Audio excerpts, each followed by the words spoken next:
මෙතෙන්ට කියන්නේ පේගොල් කියලා. ඔය තියෙන්නේ. කියවන්න පුළුවන් නේද? පේගොල්. මේක තමයි අපේ බස් වලට. මේ වටේ බැලුවම එහා පැත්තේ අනිකර වගා කරන ඒවා තියෙනවා. කුඹුරු තියෙනවා, ග්‍රීන් හවුස් තියෙනවා, පිනිල් හවුස් කියන්නේ පිනිල් හවුස් තියෙනවා, ඇපල් වත්තක් තියෙනවා. ඕම මේ බලන්න ගියාම කූපන් එකේ මොකක්ද කියන්නේ? වෙයා හවුස් එකක් නේද? චංගුවක් නේද? එහෙම එකක් තියෙනවා.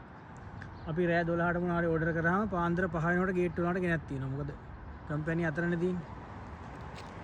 මෙතන ඉඳන් බැලුවාම අර තියෙන්නේ අපේ කම්පැනි එක. අර ඈතින් පේන්නේ චම්චෝන් චේග්වා. චම්චෝන් චේග්වා කියන්නේ අපේ කම්පැනි එක. එතකොට ඔගේ තව නමක් තියෙනවා චම්චෝන් සික්කින් කියලා. ඒක නම් පේන්නේ නැහැ. කොහොමද ඒ තියෙන්නේ අපේ කම්පැනි එක. ඔය එන්නේ මාව එක්කන් යන්න එන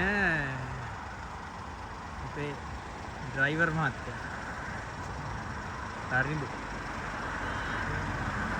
හරි. කොහොමද වණ්ඩිය? ගින්දර වණ්ඩියක් නේද? ඕකේ තමයි ඉතින් අපි ගමන් බිමන් සේරම කරන්නේ.